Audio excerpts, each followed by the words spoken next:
which means that back over on the 5153 that's slowly turning pink here, oh, something. Okay, capacitor just blew in the 5153. That's not good. I heard it. It blew. I heard it blow.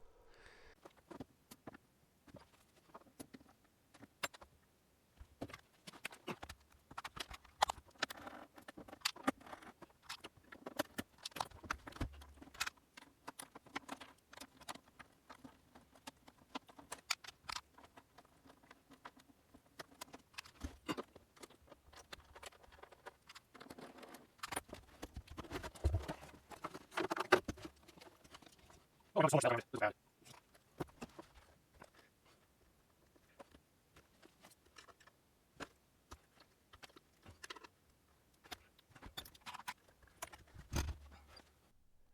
You're joining me in progress on a video that has something to do with my IBM 5150. I'm not sure if this video is going up before or after that one at the moment, but for now, my 5153, I am now considering dead. Just a short moment ago, I was using it, and I heard a capacitor rupture. So, yeah, it needs some work now if I'm going to continue using it. Now, I took a peek around in here, and I don't quite see a capacitor that would have made that horrific sound. So I'm not quite sure. It might be in that. And I can't see in that right now because I need to remove this main board from the back, but I need to discharge the CRT first. Now, the last time I did a video where I discharged a CRT, I made a companion video that shows how to discharge a CRT, and I made some mistakes in that one, and the method I said wouldn't actually work.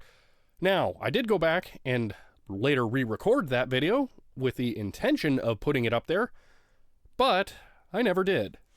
Now, the method of using a grounded screwdriver to get underneath the anode and discharge it to chassis ground should in theory work. But for me, every single time I've tried to do it, no matter what screwdriver I've used, wherever the metal bit ends up in here, I get zapped through the screwdriver. So I ended up saying, well, I'm not putting up that video or showing how to discharge a CRT because you shouldn't be getting zapped. That's bad. So this time, I mean, I gotta do it. So I guess I'm gonna record it this time. We'll see how this goes. I'm gonna go scrounge around, see if I can find a different screwdriver, maybe the longer handle that's less likely to have metal going up high into it. So, yep, fun. I'm a little extra cautious of this one because they clearly mean business with it. That's a lot of cable going to the anode, and I can see a sticker on the back of that thing. It says 25,000 volts. So, yep, fun. All right, I give you the CRT Discharger 9000.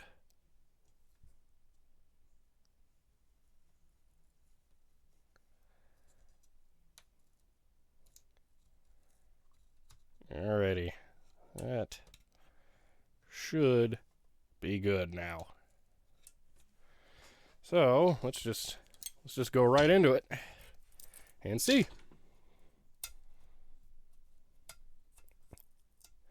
Oh, man. Unfortunately, I gotta lift off the anode since it's connected to the flyback transformer there, which is on the board and all connected. So if I want to separate this from the CRT, this has to come off.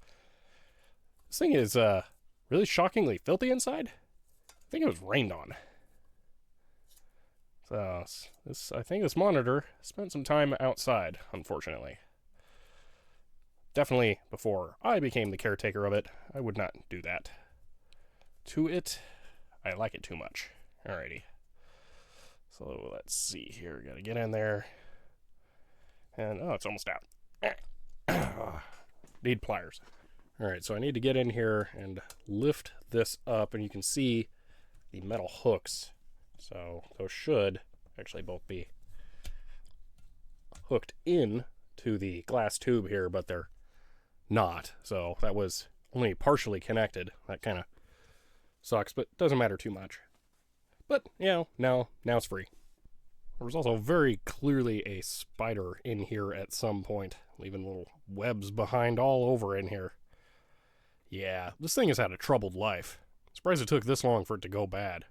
Alright, minor correction, this thing is still filthy inside, but the little strands are not spider webs, they're hot glue from these knobs having been permanently locked in place, rather than being adjustable. They just kind of trailed it off into the distance because they were sloppy. I am lollygagging a bit here because I can see what the next step's going to be, and it's just so poorly designed to be serviceable. The whole board up here, everything, the power supply, all that, is held in place with these 3 screws. So, it's held up, so it doesn't rest on anything. You have to undo both of these, and then where's the board, the whole thing, it doesn't go anywhere. It's going to be loose. So I'm going to have to hold this end up while I undo that one. Or, if I undo that one, then the whole thing's going to tip forward, and it's going to shear the plastic off. It's really poorly designed. So, maybe I'll take it off on its side. No, I still got that one, though. On the other side, you got all the high voltage stuff. You don't really want to lean onto that. Really bad design, IBM. I think I'll do that one and lay it on its side. It's the least likely to go bad. And then I still have to manage all these cables. It's really terribly designed for maintenance.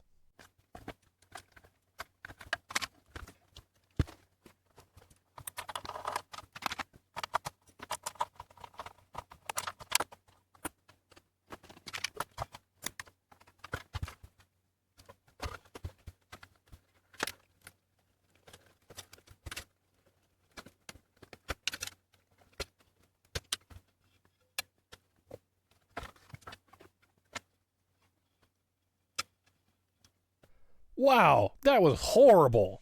You should not have to desolder wires to be able to get this thing apart. That's just terrible, IBM. Shame on you. Sure, you could possibly unscrew the tube, but why would you want to do that? It's in a nice secure frame right there. You gotta undo the ground strap that's going around the outside. That's just dumb.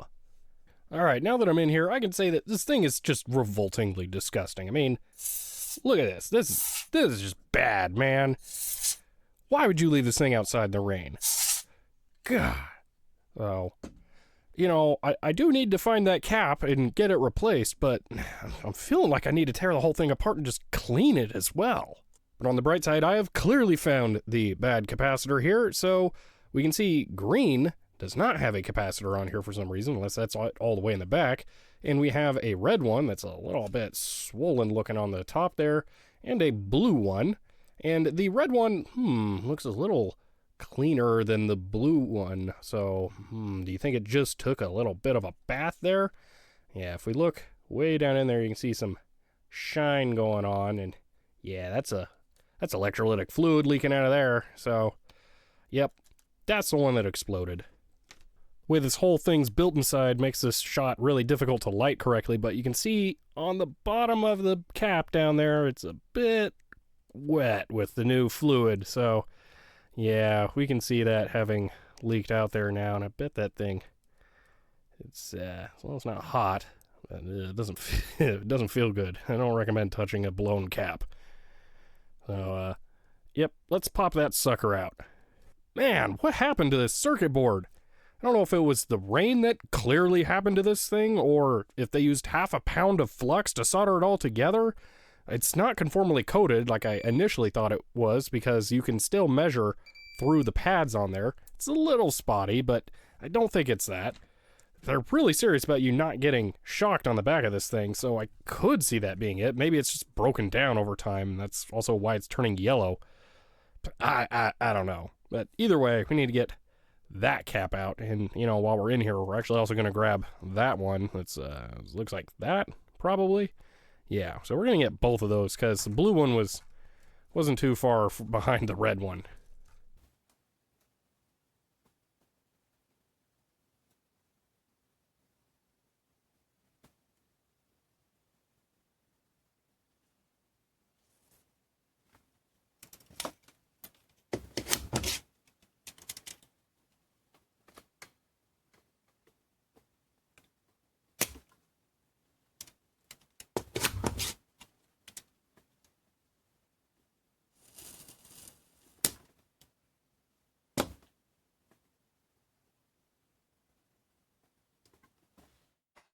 I'm going to go ahead and only take this one out first, because I've never had a bad capacitor sizzle at me when I've tried to remove it, and I kind of want to get it out of there.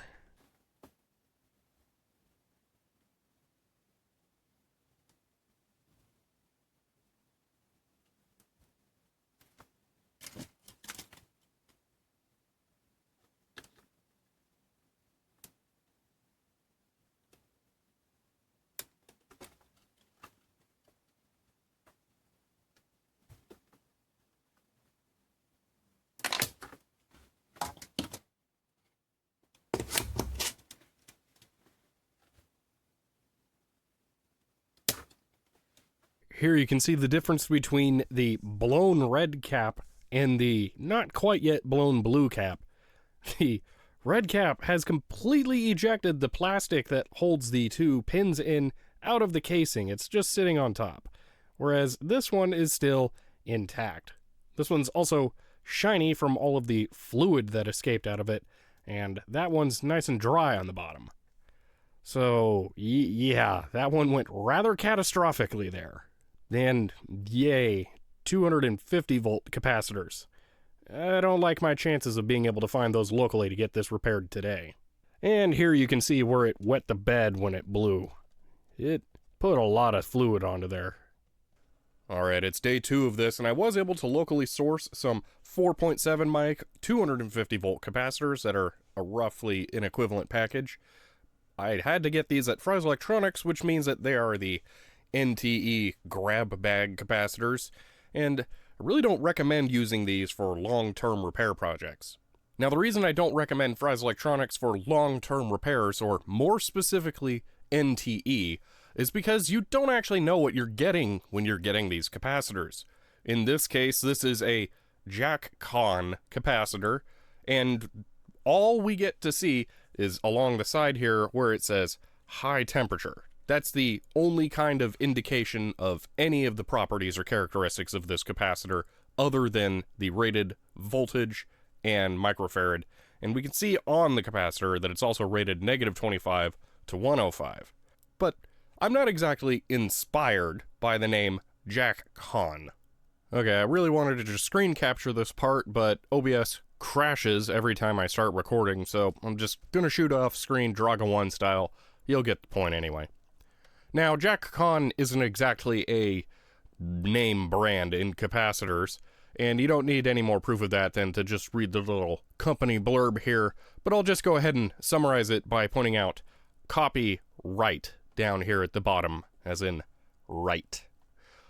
And they do actually have a data sheet for this capacitor, which, if it looks blurry to you, it's not because of the screen recording. The data sheet is a screen capture of a data sheet, which I guess is because they don't want someone stealing their data sheet format, which they probably did from Nichicon here, and it's rather similar there. And it's not just that all data sheets for capacitors look the same. This one for Vishay looks pretty different. This one for Chemicom looks pretty different. This one for Panasonic looks somewhat similar, but definitely different. These two are just obviously, yeah. So anyway, we can look through here and we can see that they rate the different usual specifications for this type of capacitor, and all the values actually seem pretty good. A little too good if you ask me. So, like, here's one. Leakage current should be 3 microamps. The Nichicon one is 100 or 40 microamps. That's a little optimistic there. So leakage current here should be 4, 3, or 100 be at the higher voltage range. Again, I didn't point this out. The series is for 2 different voltage ranges here, and it seems like they're using the same number for both, whereas all the other suppliers actually use different values for both 10 microamps. Yeah, so yeah, that's a little optimistic. And there's just other stuff like that in here too. But then there are some other things that you may not know about, such as the load life. Now, on the Jack Con capacitor, it's 2,000 hours at 105 degrees Celsius. And on the Nichicon capacitor, it is 12,000 to 20,000 hours based on the temperature. So, yeah, the other one's not really that great. And you can actually get some higher spec capacitors. So here on Mauser, you can go ahead and select different things. And we can see one here, a polycap. Okay, we can go back to that. That was this Chemet here. And this one it's pretty jamming. We've got a much higher temperature resistance, 125 degrees Celsius. And there are some other values. I'm not finding them here really quickly. Scrolling through everything. Performance characteristics. Here we go. So we can see that this life test is only 2,000 hours here. But again, this is at 125 degrees Celsius. So at 105 or lower, it's going to perform much better. And now for the final thing to consider, the cost. These NTE capacitors from Fry's Electronics were $1.65 each. Now the polycap here was $137, but even the most expensive reasonable capacitors, not this insane one here, are going to be less expensive from a proper parts distributor than these ones at Fry's Electronics that are bargain basement. So you're really, really overpaying when you're buying these locally. And yes, shipping does add to the cost of these. I've heard Arrow has free shipping, but I haven't tried that yet. I probably will be soon. But anyway, you could get a really nice, high-quality, low ESR polycap for less than the cost of these just ultra-generic capacitors from Fry's Electronics. So really don't use those types of capacitors for long-term repairs. Just go ahead and do a parts order. Alright, now before I get these new capacitors on there, I need to get in there and clean that off because, well, it's not good to leave it on there. And that's part of why I mentioned it was day 2, because it's actually starting to dry out now. So I'm just going to get in there with a Q-tip and some 91% isopropanol. Try and scrub that off here. I'm doing some good. I would detach this and go rinse it, but it's all wire wrapped in place, and that's just going to be a nightmare. There's some wires that are wire wrapped and soldered on, so it's really not designed to come apart and be serviceable, so it would be a nightmare to try and do it. Look at all that yellow on there. Blech. Okay. Yeah, that's obviously much better now. Of course, now that part of the board puts the rest of the board to shame because the whole thing's disgustingly filthy. But I'm going to save a full teardown and cleaning for a future video. There'll be a recap part 2. Because, yeah, I want to get finished with the video I was actually working on here. And now I'll get the new caps put in place. The longer lead is the anode or positive side. So we can see we have a positive mark there and a positive mark here. So we know which way to put the capacitor in on both sides. Alrighty, I'll start off with a little flux on there. Make these a bit more compliant. And let's get them attached.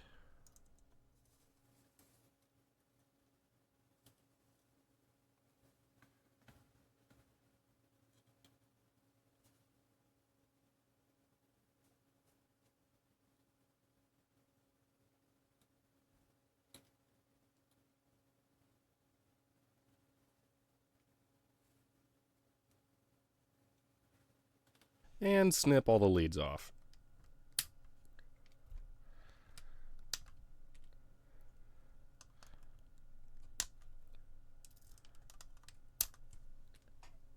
Alright, well that takes care of the recapping portion of the video. And like I said, I will come back and replace those with much better capacitors later. I just need to get this done now so I can get back to what I was working on. But while I have this open, I am going to go ahead and deoxit all of these potentiometers on here because they're really, really bad. They're so dirty and scratchy. Let me get the microphone in there so you can hear just how bad these are.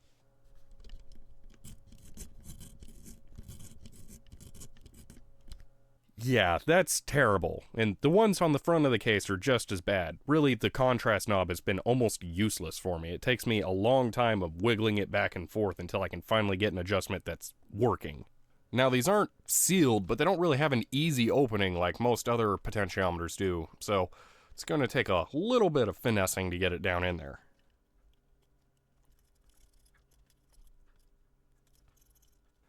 Well, I guess these ones just aren't going to sound not scratchy no matter what, so at least I can get them clean. Alright, there we go, that's better. Now these ones aren't adjustable from the back, so they shouldn't really ever need to be moved, but I figured since that cap kind of erupted around here, it's probably best to just go ahead and clean these. But I will be moving on to those, which you can get to from the back. Wow, really, IBM? This wire that wraps around the switches all over on the back was the best solution? Really? Okay. On the bright side, these are really easy to get in and clean compared to the other ones I just did. On the downside, these are multi-turn potentiometers, so I have no idea what these are going to be set to after the fact.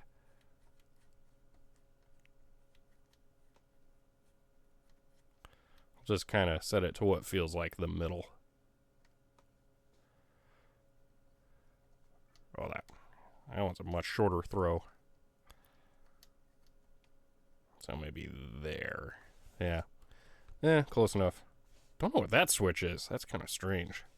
Alright, now the ones on the front of the monitor for controlling brightness and contrast and the power switch really aren't that bad to get to. There's a hole right here to get in and put some cleaning fluid, but you can't move the knob while it's on its face, because, well, you can't. And the knobs are actually taken off, and the stems don't go all the way through, so I don't think you can reach them either. So I'm going to have to put the whole thing together again a little bit, because I want to have the main board on here that connects to all of the metal infrastructure so it can lean on its side, and then I can run the fluid down in there, have gravity feed it through, and put the knobs back on and have it actually be doable. Which means it is time to put this back together, so let's get started.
Oh man, this thing sucks to work on.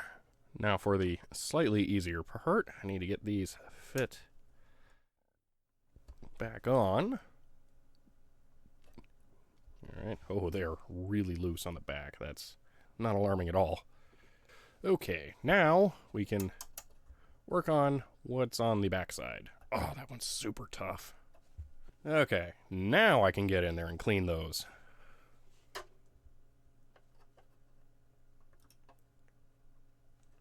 Actually, you know what? Camera's just too much in the way. I'm gonna have to do it off camera. Or, you know what? How about I just remove them? That'll work even better.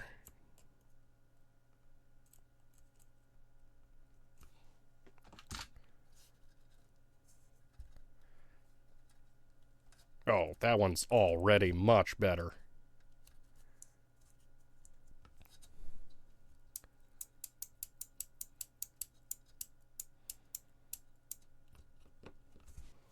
Well, it would be prudent to turn it on before putting it back together, so I guess here that goes.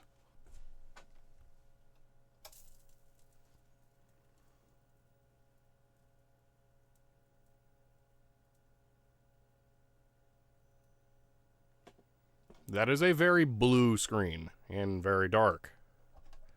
Okay, well, while I have it open, I now know how to adjust the colors, so I guess I get to do that. Alright, I'm going to go ahead and use my spudger since it's non-conductive. Now, I don't know if blue is bright or green and red are dark, but it's going to be something like that, so here we go.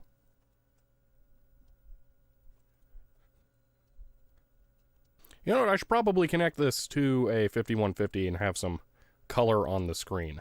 Okay, so here I'm running the diagnostics disc that comes with the guide to operations for the 5150, and it has a little color test here. Now I think there should be another one. This is color 40 columns, so if I say yes, I think there'll be a color 80 columns, and then I can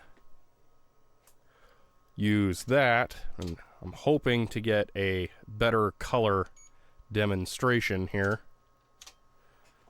I'm starting to think I might get gypped. Alright, here we go, back, and I'm giving you guys a pretty much head-on shot here, and I've slightly overexposed it. This is all maxed out, and if I play with the contrast knob here, you can see it did help. It's not perfect, but it's so much better. But anyway, yeah, this is maxed, so I'm going to go ahead and calibrate to this.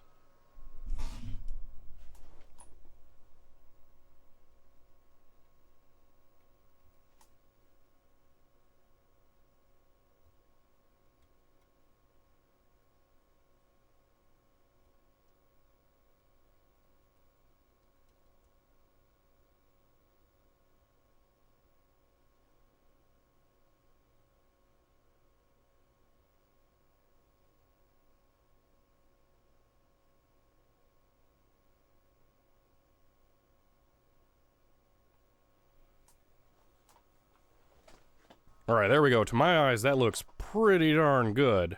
So I can go ahead and not max that out, which is how it should be, because you do need to have the intensified line be a little bit brighter. So about, I'm not a fan that contrast is getting maxed out now.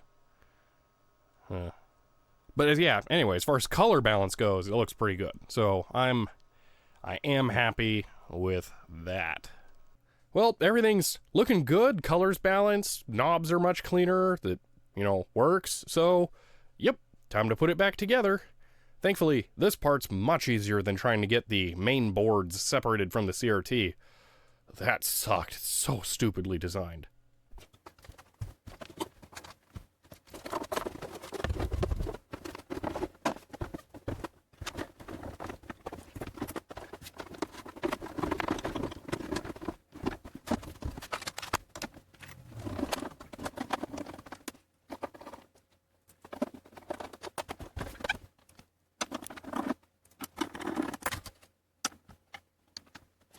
Unfortunately, these pieces that fill in the top here just completely disintegrated when I took them out. This one broke in several places. The retention tab's gone, so it just kind of sits in there. And it's the same story for the other one as well, so I don't quite know what I'm going to do with that.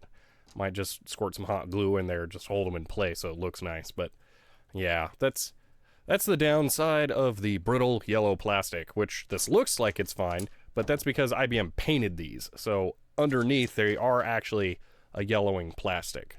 Alright, well, that's it. 5153 is all better now. No more capacitor problems, no more weird changing colors. It's just ready to rock. So, hope this helps out someone. Again, I do not recommend capacitors from Fry's Electronics, or if you still have one, a Radio Shack, or any NTE products like that, just anything in general where you don't get to actually know what you're buying. You really need to know what you're getting into, because with something like this, IBM would have picked, a medium grade capacitor. It's not a low end product, so they would have made at least some kind of effort to put something in there, and that was reasonably good. And you know what? It lasted, 35 years? So, hey, they did their job. But I want to put something in there that's going to be just the next step above in the end. And the cap I just put in there is definitely a step below what IBM would have put in there. So, yeah, I'll get better caps later, and I will do a proper recap on this.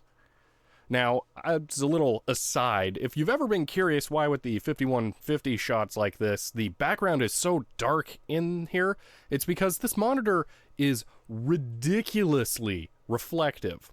So I have to get my lights really high up so that they can't be seen. Matter of fact, you can still kind of see one at the corner right there. I can move my hand in front of it and block it. And I have to turn off the ambient room lights, because if I don't, you'd see everything around the room instead of what's on the screen because it reflects so much. So yeah, that's why these shots are kind of weird and eerie. But I hope this recap video helps someone out, and I'll see you later.